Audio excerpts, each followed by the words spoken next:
you like to impact a billion lives? Welcome to our show, IIT 2020, Impact Fireside Chat Series, where we invite thought leaders, futurists, innovators to learn from them what is their approach of future. Today, I have invited an amazing guest, Beena Ammanath. She is Executive Director at Deloitte AI Institute. She has successfully led HP, GE, Thomson Reuters, British Telecom. Oh, the list is too long, so I'll skip it. But in her past time, she is CEO of Humans for AI, Inc., which is very interesting. Let's talk to her and learn from her. But before I ask her question, there is one very interesting thing I wanted to share. She is also recognized for her contribution by several organizations, including she is most influential woman in Bay Area. What a great pleasure to have you on our show, Beena. Thank you for joining us today. Thank you, Sanjiv. Thank you for having me as a guest on this amazing show. So Beena, before we jump to really a deeper question and complex question, I'm sure our audience will love to know a little bit about your background, from where you come and how you got here. CTO of HP, that's like a big role. Thank you, Sanjiv. And I grew up in India, just like you, and I'm very familiar with IIT. I studied in India, and then I came here right when the startups boom, the first wave of it was going down. My career journey has always been focused on data and the different phases of data. So I studied computer science, bachelor's and master's in computer science, and I also got an MBA in finance. And so I work at the intersection of technology and business. I'm not a geek for the sake of being a geek. I'm always interested in the value of how technology can make our lives better, how technology can make humanity better. So for me, it's been an interesting career journey, right from studying about AI to now actually working with AI and using it across all these different industries. To speak a little bit about my career journey, very typical. I started out as a SQL developer, DBA. When I started, it was more of the era of SQL Server and Oracle, right? And then then came the phase of business intelligence and data warehousing. And then machine learning and big data and data science, and now it's all about AI. So I have seen this whole journey of the technology itself growing. But what kept my career interesting was I was always curious about different industries. I was not ready to lock down into just one specific industry, right? So I've worked in telecom at British Telecom. I've worked in financial sector with Bank of America, Merrill Lynch, E-Trade. I worked at startups like, .com startups, which don't even exist anymore. You're in Silicon Valley, you better do, right? Yes, exactly. I came to the US directly to the Silicon Valley and have been here for the last over 20 years, right? So the curiosity of learning about different industries, but always anchored in data, is how my career path has shaped. So financial sector, industrial, manufacturing, hardware, software. So looking at all the different industries has given me a perspective. I look at this as my career mosaic, right? Bringing in all the different colors, but always anchored on data. So that's a little bit about me. I also started a nonprofit, as you mentioned. It's called Humans for AI. And this really, came from a frustration that I had as I was setting up my first data science team. I realized that it was very homogeneous, right? I've always been a big advocate of getting more women into tech. Having been the only woman at the table for a long, long time, I've been an advocate for it. But with AI, I realized that we do need diversity at the table. And I was getting invited to speak at a lot of events about diversity in AI or ethics in AI. And one of the fundamental ways to solve it is to get more diversity into AI. And when I say diversity, it doesn't mean just gender diversity, though that was how the frustration started. It's really about bringing in diversity of thought, right? Because when we are talking about encoding intelligence, you need intelligence from different aspects. Gender and race is a couple of the prominent ones, but you need people from different cultural backgrounds, different geographical backgrounds, different educational backgrounds. Unless and until you have diversity of thought into the teams that design and develop AI, Yep. I don't think we can reach the full potential of AI. So that was my reason for starting Humans for AI, is to really make sure all humans can be part of the AI journey. Cool. Beena, I have so many questions for you, I can't even tell you. So I don't know how we'll finish in 1 hour.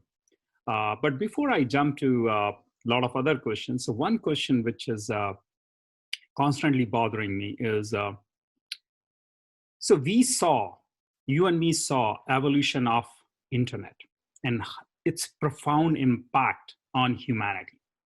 Every single corner, even the village farmer of Pune is today connected through this phone and able to see what's happening, even the weather, to 100 other things he needs, all the decision making.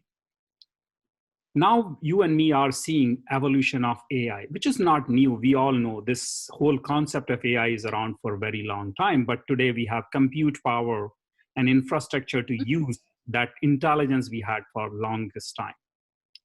Question I have for you is, what you really see as the future, and what are the areas, because there are a lot of chaos around AI. We talk about ethics of AI, we talk about policies we need to make. And I had a great conversation with Tom Khalil about policy entrepreneurship. He was advisor to Obama and Clinton. So where are we really heading? I'm really, for a lot of people, we are lost. And I lived in Silicon Valley for almost 2 decades. I really don't know. Where are we really heading? What are we really trying to solve here? Is it just self-driven car, or is it more than that? Yeah, I think, let me give you a little bit of perspective on how I think about AI, right? Or technology broadly.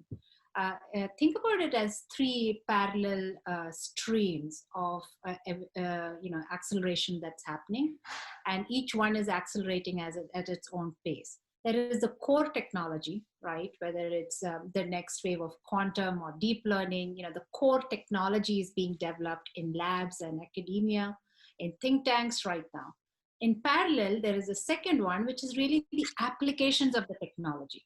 While the technology is not fully developed and fully mature, the applications of the technology, it's being used across different industries, across different functions.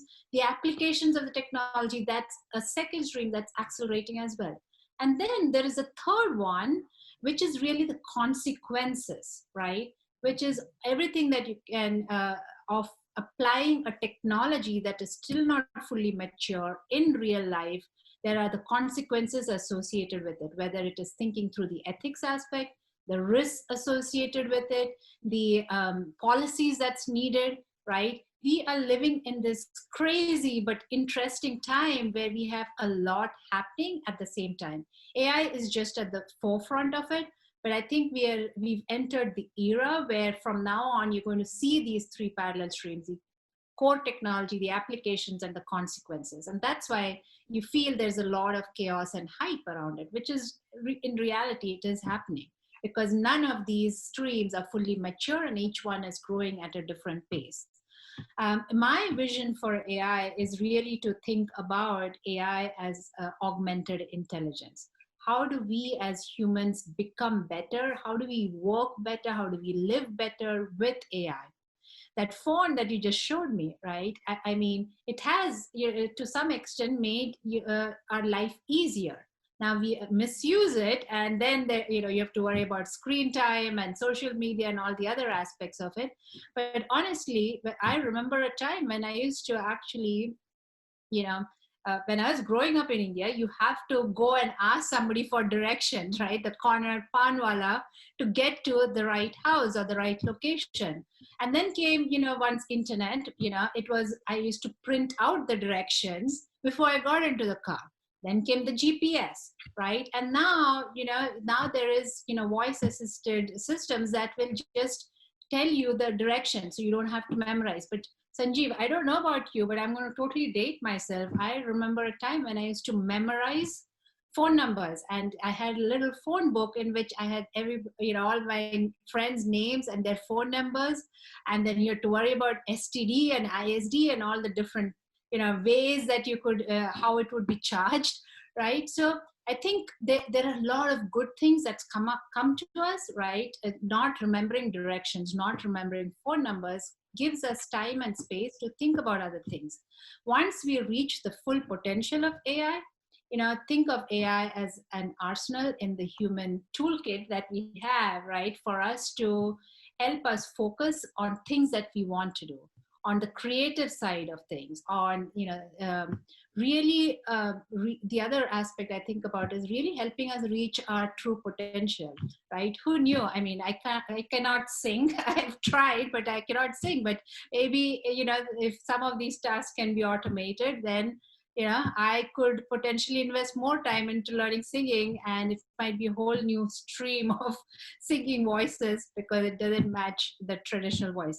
But reality is, even beyond AI, Sanjeev, I foresee a future where someday you and I could be having this conversation that we're having over Zoom today, right now in some cafe in Delhi or in Bombay, maybe, virtually, right? It's our virtual avatars sitting together and having coffee in a very beautiful place. And then, we can see each other in 3D, right? I see the technology is going to take us to a place where, it's going to eliminate distances. One last point on this is really, if we didn't have this, if this pandemic, if this world that we are dealing with for the past 8-9 months, if this had happened 20 years ago, could you have imagined? I mean, would we even have been able to do any work? Would we have been able to stay connected to our friends and family? Would we have been able to have this kind of life uh, even during a pandemic without technology? So I think, I'm a big optimist for technology. I'm an AI optimist. I do think, there's a lot of good that can come out of it, but I'm fully aware that you have to also worry about the risks and deal with the consequences of using the technology and build technology in a way that makes us better, right? So Beena, you are absolutely right. And just like you, I am a believer of technology. And I personally believe, so I jokingly say in a lot of my talks, yes, we are going to outsource the job of thinking to computers. But as a human, we are explorers. We have new frontiers to explore. We have to find problems. Actually, we already have so many problems which we have to solve. Let's talk about especially the kind of problems pandemic has exposed. We try to isolate ourselves. Santa Clara lockdown, San Jose lockdown, China lockdown, India lockdown, cities lockdown, countries lockdown. What was the really outcome? We kind of isolated ourselves. Yes, New Zealand was able to fix the problem for the New Zealand citizens. How about the rest of the world? And we think we are not connected, but you and me both know we live in the tech world. We are more connected than ever. There was a time when 1999, we had the Spanish flu, and 1/3 of the world population without even travel was wiped. This time, yes, there are a lot of people become the casualty, and I feel really bad for what happened. It is completely, but it should be a wake-up sign for all of us, especially the technologists, that how can we leverage technology to create early warning systems? We have warning system for tsunami, we have warning system for earthquake, but nothing about pandemic. It is so sad. I mean, when it started, first thing came to my mind is, why can't we build a system to warn humans globally if something like this is happening. Now, there are a lot of geopolitical issues, there are a lot of other personal challenges, but can we create something which is more not controlled by anyone? Because we always talk about large companies, big enterprises, and you and me work for all of those, and they are doing amazing, brilliant work, but we don't want them to have a lot of data about us, or we don't want them to have this, or we don't want them to have this kind of data set. But if it is my life at stake, my parents' life at stake, if your life is at stake, I'll be happy to give anything. Yeah, I think, you raise a very valid point, Sanjeev. I think, this has been a wake-up call in more ways than one. But specifically from a data and AI perspective, I would say, the need to collaborate on data has been highlighted, right? A situation like a pandemic has to be solved at a global level. I know there are a number of companies now looking at, building systems to predict a pandemic, but, how do you collaborate on data? I've always thought that, just like we have the World Health Organization or World, Economic Forum, there will be an organization, maybe it's called the World Data Organization or World Technology Organization, which figures out, how do you collaborate while respecting citizen rights, right? So I think that, we'll see a lot of good coming out of this, especially on the technology side, building systems to predict, but also be identifying ways to collaborate in a sensible way across the world. It's been a wake-up call for so many. So let's talk about it a little bit, Beena. Let's go a little bit deeper, because you and me both love technology. We love AI, and we know AI can solve a lot of phenomenal things and phenomenal problems which we want to solve. And pandemic is a wake-up call. We both agree to that. And AI to work, we need better data set, because if we don't have quality data set, AI cannot function. AI cannot deliver the results we want. So what will a global health alarm or health warning system look like? What it needs? What is the foundational work? First is, identifying a way to to share data in a sensitive manner while respecting privacy, while respecting the local rules and be compliant across different geographies, right? So an entity like World Data Organization, which is what I just made up, is something that can definitely drive it. So, and I won't be surprised if something comes out of it. And then really, bringing in the technologists who can then be able to make sense of that data, build algorithms, build models that can help drive insights and drive those predictive factors. The challenge is it also needs to be driven at a global level, and not at a single company or a single entity or corporation. Sure. Because you have to be able to look holistically, and you need to be, you have to step away from your corporate mindset and really think about humanity, right? And which is really hard when you are bound by just the day-to-day or quarterly earnings, right? So being shareholder value creation. And as a CEO of companies, and I ran companies in past, and I was involved in several companies, I know you have a fiduciary to the shareholder. We both understand that responsibility. And I agree with you that the infrastructure and system should be such that it is not controlled by one person or one government. I understand that. But the question is, how do we build that? So is it at we are talking of a system which is more peer-to-peer. So I control my data, you control your data, and we share whatever we want to share, and limited ways. And there is more like, for example, do we need an infrastructure almost like Bitcoins? What are we talking here? Yeah, I knew you were going down the blockchain path because that just seems so obvious. But here is what, given that I am talking to the IIT alumni and the IIT group, I mean, you guys are, one of the smartest group here. So my challenge would be for this this group to think through it, right? You and I can brainstorm and riff over it, but really, I think it's bringing together the brightest minds in the world together, driven by a common passion to solve for this. I think there's only so far we can go in a 1 hour podcast, right? So I think it's a challenge for a group like this, which is pretty globally spread, which is known for the brightest minds, which has presence in different industries, which has different cultures.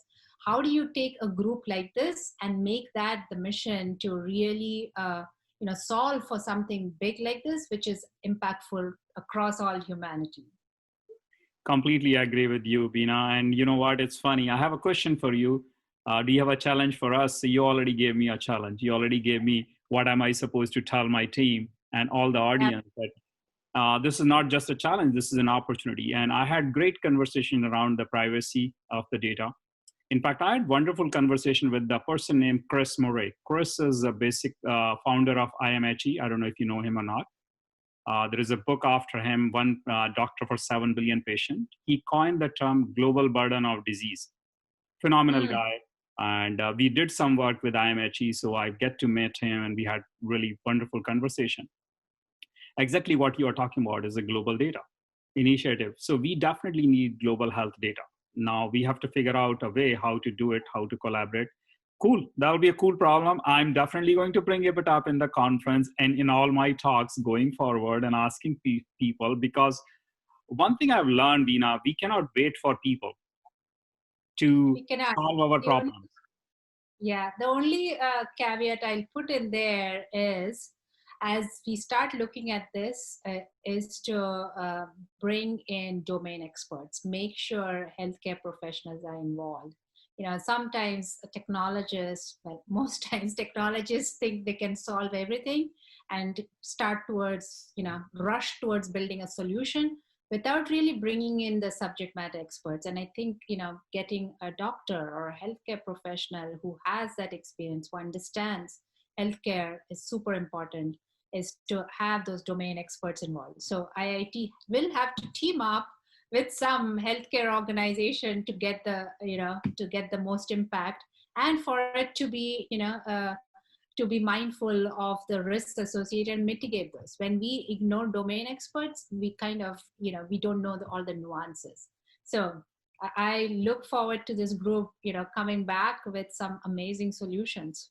Yeah, we have ministers and prime ministers of countries, so definitely we have the influence. But I really appreciate you are challenging us. Of course, we love challenges. We thrive in challenges. Yeah. So I have another question for you. Let's change the topic a little bit. There are so many major corporations have built phenomenal AI infrastructure where a developer or where a high school kid can go and create solutions. So I baffle with this thought of what is the future of entrepreneurship and what is the future of large corporations? What do you think about? Yeah. I think entrepreneurship is going to really thrive. And it doesn't look, we tend to look at it very much from a technology lens. But given what we've been going through, right, the past few months, I think we're going to see entrepreneurship come across not just from technologists, right? There are much bigger challenges in the world, and technology will be a big part of the solution. But solving for poverty, solving for inequality, solving for pandemic prediction, the technology is a part of it, but there is going to be the need for economists, philosophers to be a part of these discussions as we solve some of these big challenges, right? So entrepreneurship is going to thrive, but I think we're going to see it a combination of technologists plus domain experts. I'm a big believer in domain experts, especially in this case of AI. I definitely believe data scientist was called one of the sexiest job of the century, but the next sexiest job of the century is going to be either around ethics or around the domain experts who understand technology. The reason I say that is, as somebody with a computer science background, as somebody who has been in this space for a while, I think there's only so far I can go with AI unless and until I have the domain expert. If I'm trying to predict when a jet engine might fail by using data, yes, I will get to that first round, but you are going to need the domain expert, the aviation engineer, to explain all the parameters, right? If we are building a healthcare system focused on patient care, you're going to need doctors as part of that equation, right? So I think entrepreneurship is going to be not just about technologists, it's about tying in closer with other fields. Look, we've always spoken about, there's these quotes you hear, right? Every organization is a tech organization now. Every company is a tech company now. But the reality is, the coolness of that has to go down, because it is not just about technology. If we think every company is a tech company, that means empowering every employee in that company with technology so that they can come up with their own product ideas, right? The next wave of products are going to come from domain experts. The next wave of healthcare products will come from doctors and nurses and radiologists. The next wave of educational products will come from the teachers and educators, right? And as technologists, we'll just have to accept the notion that it will have to be a partnership, right? Because all the easy product ideas around all these domains would have been done in the next 5 to 10 years. So if you're doing a startup around agriculture, you're going to need somebody who understands farming, right? You cannot do it in isolation, because the easy problems to solve would have already been solved by technologists, right? So you need to solve complex problems, and complex problems need subject matter expertise. So be prepared as technologists to team up more with other experts in their fields, which in the past we found there's been a level of arrogance, right? That technologists can do everything. So entrepreneurship has to be about a combination with other fields.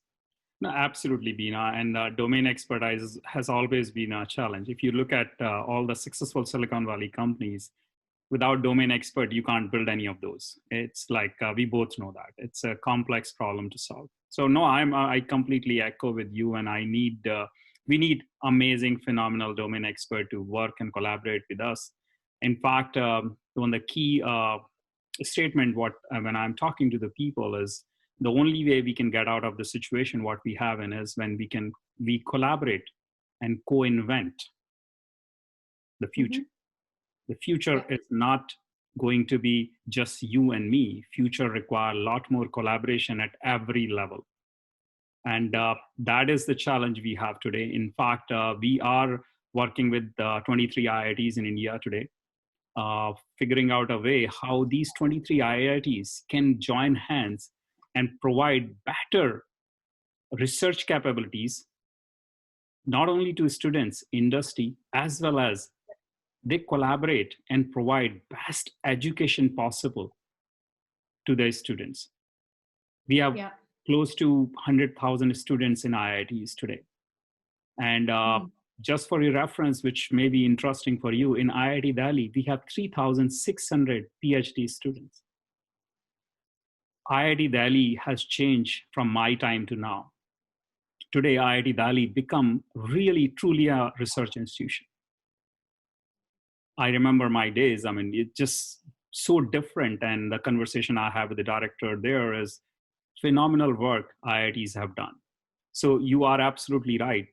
We are open for collaboration. We are open for business. If you know anybody and you are interested or Deloitte is interested, we'll be happy to collaborate with you, because we believe by collaboration, we can bring the ideas to life. We believe with the collaboration, we can build the future. That's a fact.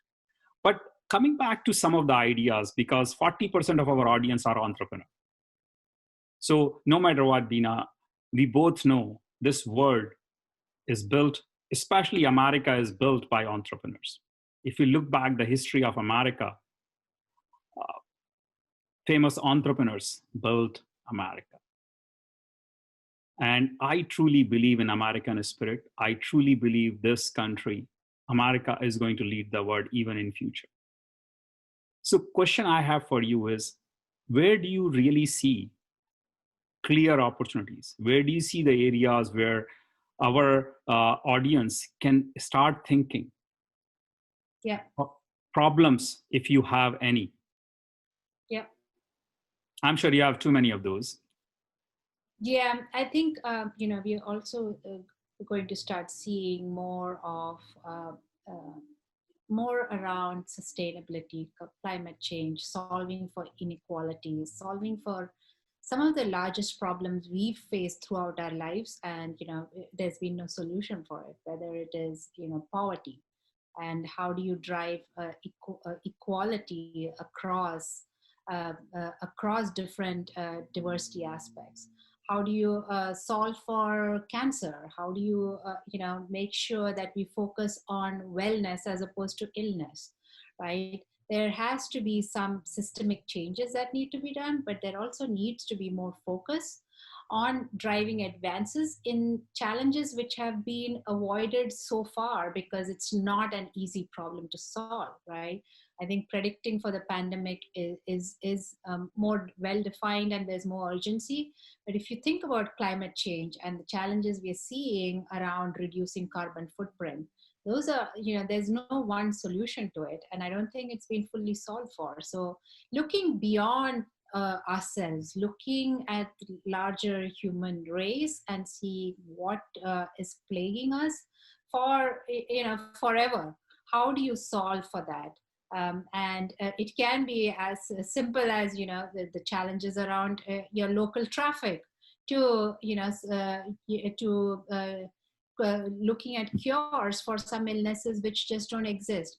But I think one way I also think about from an education perspective, since Sanjiv, you mentioned about the school, is really how do you make education accessible to people beyond, beyond us, right? How do you make it accessible to the most remote areas? And which is where I also see an opportunity with AI, right? With AI education, it tends to be, there's a lot of focus put on personalized education and making sure you're teaching at the right level as the student needs.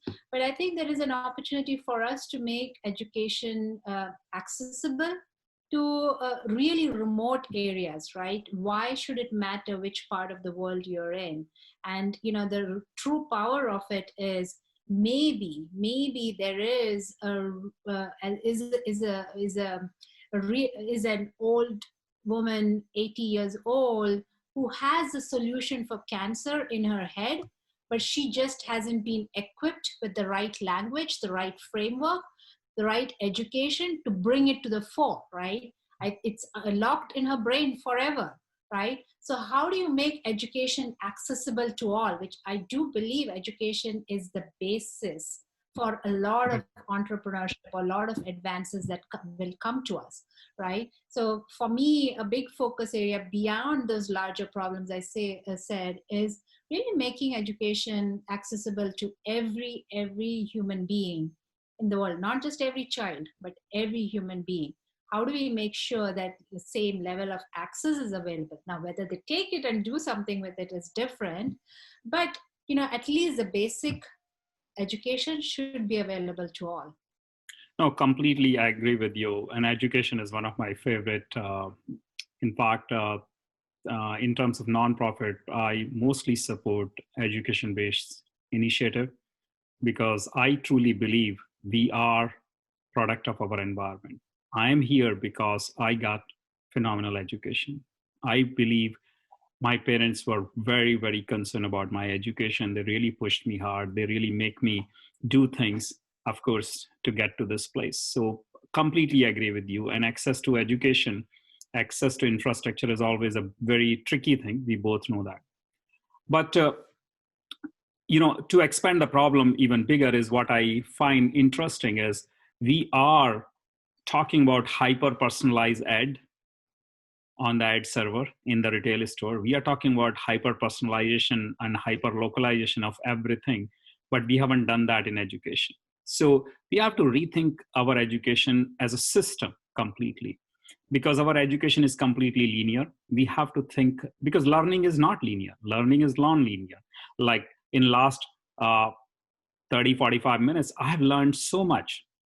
And when I was looking at your profile, I was listening to some of the interviews you were being, I learned phenomenal things. So the problem, Beena, is how do we create a system which can provide personalized learning? Now, Khan Academy is doing a wonderful job. So is one of our dear friend, Carl Mehta from Edcast is doing a good job there. But this is a huge problem, we both know.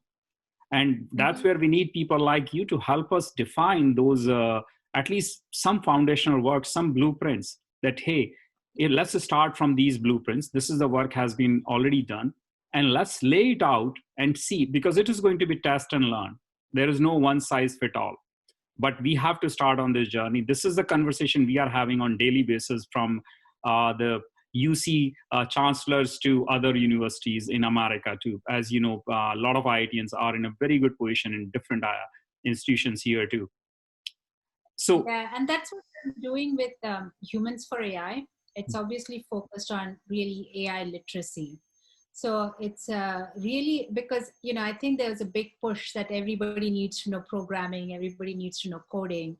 And I honestly think you don't need to know programming. Yes, computer science concepts that helps you think structurally in a way that helps you understand the machines that you're using, right? But programming has changed so much, right? I studied assembly language and COBOL and Pascal and don't use any of that now, right? I'm not going to ask your age now.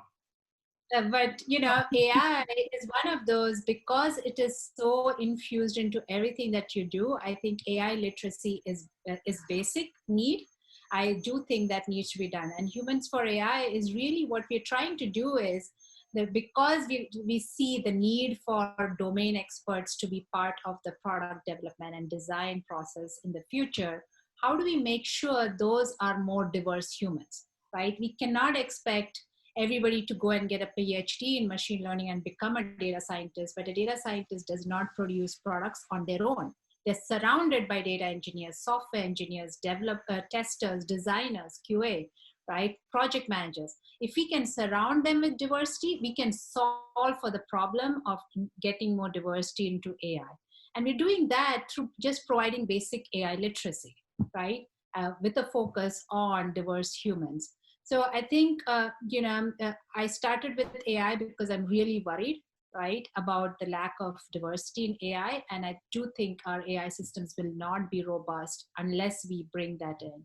And AI literacy, the other reason it's important is because otherwise you get trapped into these hyped headlines without really understanding what's real and what's not, right? And you cannot have a conversation on policy, which is still being shaped up, on rules and regulations, which is again still being developed. You cannot have an intelligent conversation on that unless you have basic AI literacy.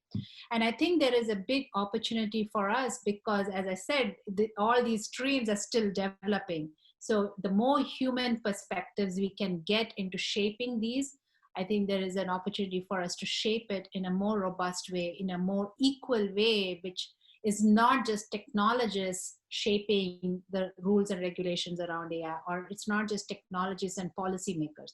How do you get the common person involved in this? And the basic fundamental building block is AI literacy.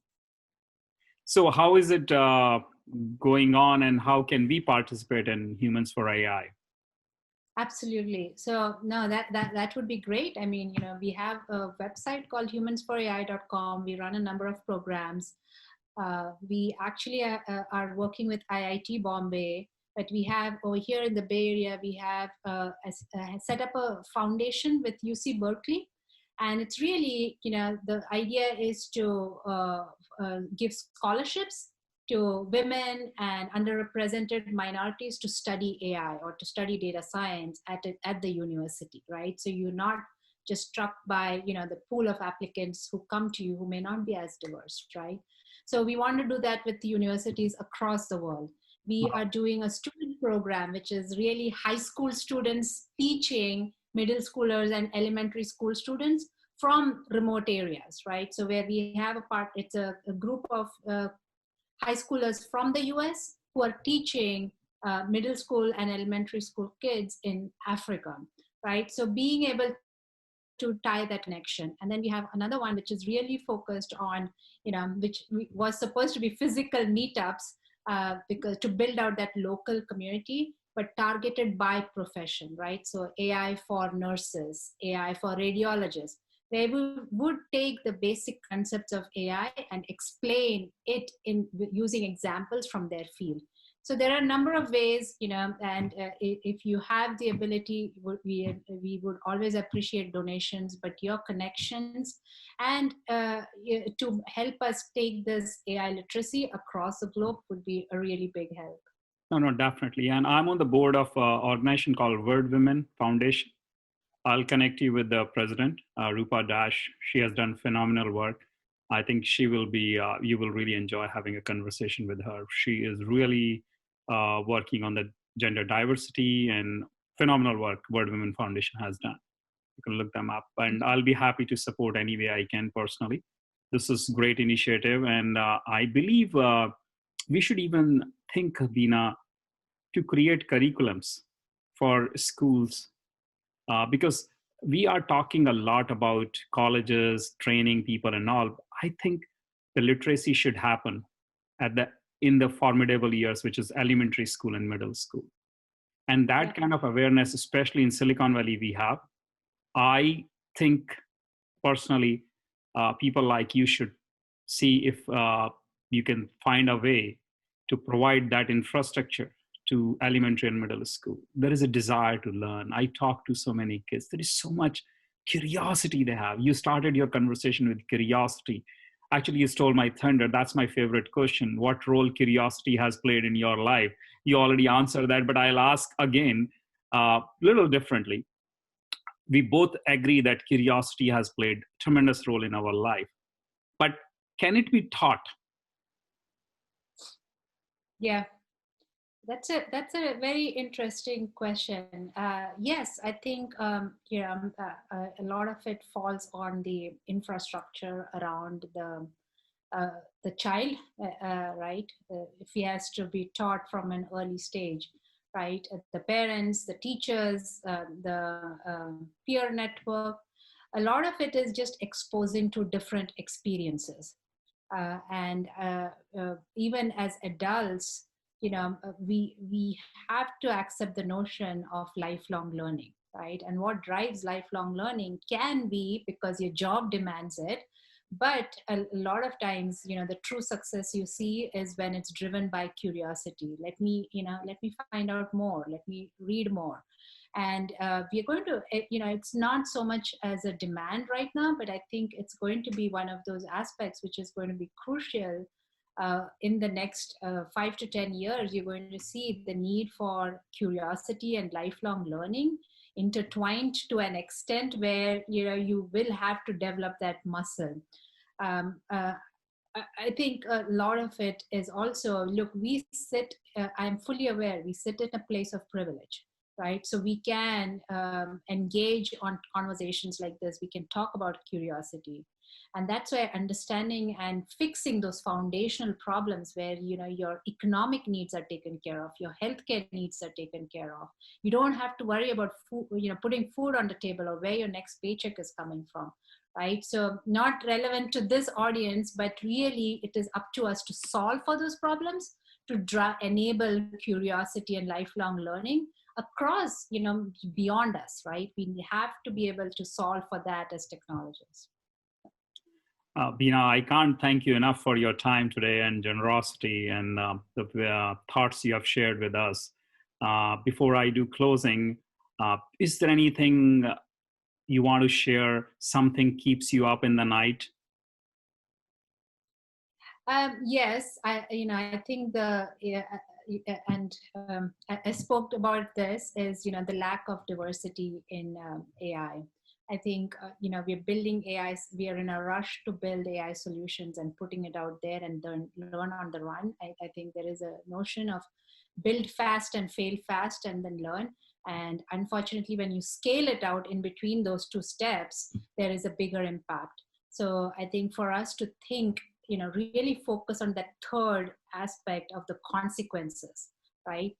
Of the use of technology. I mean, I think that really keeps me up at night on how to solve for it. How do we, infuse that notion of mindfulness as we build technology or AI? And when I say mindfulness is, it's great as technology is for us. If you're solving for a problem, we are just focused on that problem. We know all the good things this technology can do, and we are not mindful of all the ways this technology can be misused, or the long-term health impacts, the long-term societal impacts of the technology that you're building, right? So what keeps me up at night is, how do I share this message to everybody who's in technology on, getting more mindful? Don't just think about all the good things that can come out of the technology you're building, but think of all the ways that this could go wrong, and put in those guardrails in place early on. Because if you're smart enough to solve for a solution, you need to be smart enough to think about how that solution can be misused. So that's a big thing that's on top of mind for me. Well, that's a pretty loaded one. But Beena, being an IITian, will accept your challenge. I definitely will pass your message to all the audience we have and share with them. I'm passionate about education and diversity both personally, and it is important for people like you and me to we have to do something. We can't just wait for someone else to save us. So once again, thank you very much. These are the 4 things I have learned today. One is application of AI is going to drive entrepreneurship, is going to create more opportunities. We have to think of ethics in AI, which is very important. AI is not artificial intelligence, it is augmented intelligence. And find ways so we can bring diversity in the workforce. How we can do that? There are several areas we can work on together. And the last one is sustainability. That is a big challenge we have in front of us. We are going to add 3 billion more people. So we are going to have 10 billion people very soon. If we don't prepare today, we will not be ready for them. Beena, once again, thank you for joining us today and supporting IIT alumni globally. I'm Sanjiv Goyal, Conference Chair of IIT2020.org, Pan IIT USA's mega virtual event. Please join us on December 4th and 5th. Our event is open to all. Once again, thank you very much.